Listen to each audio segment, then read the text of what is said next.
Hey guys, it's Ray from PS Nation, and I'm going to be reviewing CrossCode for PlayStation 4. CrossCode seemingly came out of nowhere, but it's actually been out on PC for about 2 years, and is finally making its way to consoles. Playing it, CrossCode proves that what's old is new, and what's new can certainly benefit from what's old. It's a little bit of Zelda, but it's also a little bit of Chrono Trigger, some Assassin's Creed, Phantasy Star, with a mix of the book Ready Player One. But it's a bit of an insult to call it only a combination of retro games because the gameplay here is clearly tuned to modern expectations and experiences. CrossCode takes place within a virtual world, if you will. You play as Leia, a young seeker who has lost her memories, and by meeting people and conversing with them, joining them on adventures and revisiting old places, the hope is that she'll regain some of her lost history.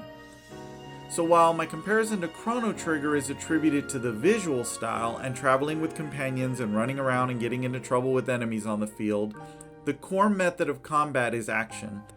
Knowing how to approach certain enemies is part of the challenge and part of the fun. Not all enemies are easily defeated with slashes, and some even require a combination of multiple techniques. But combat is only half the gameplay here.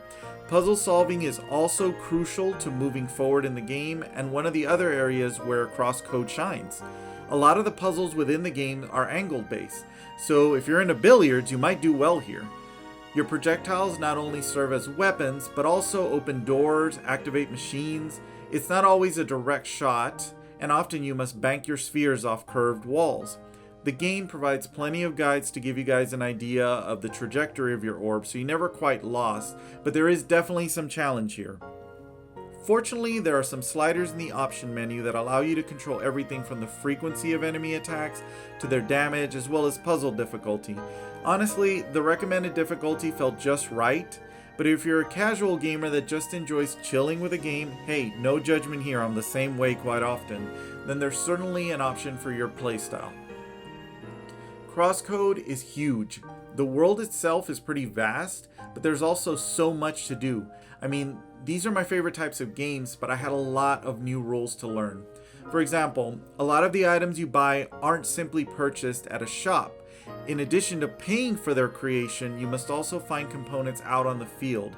Yeah, it sounded a little annoying at first, but a lot of these items came into my possession while I was out there anyway. So it was always a nice surprise to realize that I already had items needed to build a new weapon when I got back into town. The quest system here, including the quests where you must find items, is very well organized and rarely leaves you wondering where to go.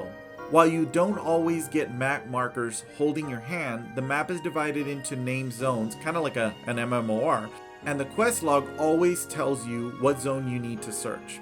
Personality oozes out of every character in CrossCode. Even Leia, who starts the game mute, shows so much emotion in her character art and the writing. I mean, just the phrase, "Hi, Leia," means so much when you combine it with the perfect emotional piece of artwork. Bravo to the writers for imbuing so much with just the written word, as well as the artists for instilling so much emotion into a single frame. CrossCode embraces its retro 16-bit inspiration and wears it with pride, and it's beautiful. Color palettes evoke those old days when 50-something colors was all you needed to paint a vivid world, and high-res artwork of the main character gave your imagination everything you needed to fill in the animations in between frames. Environments are also varied enough, rewarding curiosity and exploration with vivid exposition and range. So by range, I mean that one moment you'll be in a very sci-fi tech-heavy environment, and the next in a forest or a snow-capped mountain.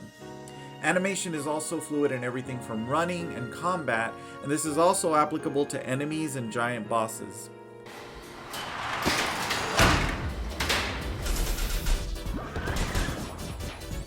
Honestly, the only sound that can be covered here is music and sound effects.